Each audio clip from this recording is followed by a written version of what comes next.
বিভূতিভূষণ বন্দ্যোপাধ্যায়ের একটি গল্প দিয়ে শুরু করি। সেই গল্পে এক বৃদ্ধা শেষ বয়সে পুরী গিয়ে দেখেছিলেন জগন্নাথ হচ্ছেন অন্ন ব্রহ্ম, তাঁর নামে দিবারাত্র অন্ন বিতরণ হচ্ছে। সেই বৃদ্ধা শাস্ত্র বোঝেননি, কিন্তু যিনি সকলের অন্ন যোগান সেই জগন্নাথ দেবকে বুঝতে তার কোনো অসুবিধে হয়নি, কেননা তিনি নিজেও তো দুর্ভিক্ষের সময় তার গোলার চাল বিলিয়ে দিয়েছিলেন গরিবদের ভেতর। এই হলো জগন্নাথ দেবের এক রূপ।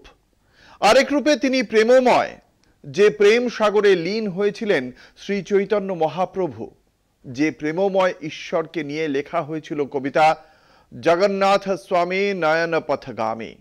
কিন্তু দিন পাল্টেছে, প্রেমময় অন্ন ব্রহ্মকেও ছাড় দিচ্ছে না আদালত আর পেটেন্টের দাবি দেওয়া। এবার পুরীর জগন্নাথ ধাম ও মহাপ্রসাদের নামের সত্ত্ব নিতে চাইছে পুরীর শ্রী জগন্নাথ মন্দির কর্তৃপক্ষ। মুখ্যমন্ত্রী মমতা বন্দ্যোপাধ্যায়ের দীঘায় জগন্নাথ মন্দিরের উদ্বোধনের পর থেকেই নাম নিয়ে শুরু হয়েছে এই বিতর্ক। নাম নিয়ে টানাপোড়েন চলছে ওড়িশা পশ্চিমবঙ্গ সরকারের মধ্যে। এই আবহে এবার জগন্নাথ ধাম নাম সহ একাধিক শব্দবন্ধ ব্যবহারের একচ্ছত্র অধিকার পেতে তৎপরতা শুরু করেছে পুরীর মন্দির কর্তৃপক্ষ। এরপর সেই রবি ঠাকুরের গানেই ফিরে আসতে হয়, বলতে হয় তোমার পূজার ছলে তোমায় ভুলেই থাকি। নাম নিয়ে শুরু হয়েছে টানাটানি, আর তার জেরেই শুরু হয়েছে বিতর্ক। বিতর্কের কেন্দ্রে খোদ জগন্নাথ মন্দির। জগন্নাথ ধাম নাম ব্যবহারের উপর একচ্ছত্র অধিকার পেতে তৎপর পুরীর জগন্নাথ মন্দির কর্তৃপক্ষ।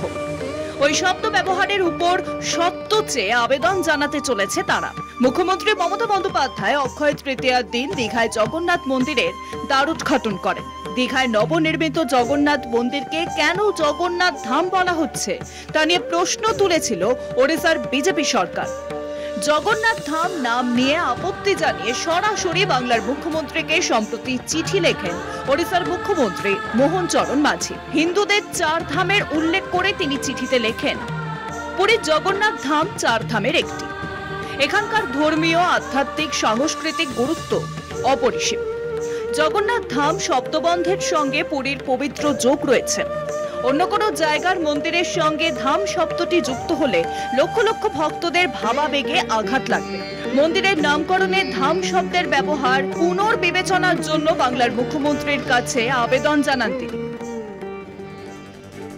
তবে এবার সরাসরি সত্য নিতে চাইছেন পুরীর মন্দির কর্তৃপক্ষ। অন্য কেউ যাতে আর জগন্নাথ ধাম, শ্রীমন্দির, মহাপ্রসাদ, শ্রীক্ষেত্র, পুরুষোত্তম ধাম নাম ব্যবহার করতে না পারে তার জন্য উদ্যোগী হয়েছে ওড়িশার বিজেপি সরকার। এমনকি শ্রীমন্দিরের চিহ্ন বা লোগোর উপরেও সত্য আবেদন জানানো হবে বলে পুরী জগন্নাথ মন্দির পরিচালন কমিটির সূত্রে খবর। মন্দির কর্তৃপক্ষের দাবি, জগন্নাথ দেবের সঙ্গে পবিত্র শব্দের নির্বিচার ব্যবহার রুখতে এই পদক্ষেপ অত্যন্ত গুরুত্বপূর্ণ।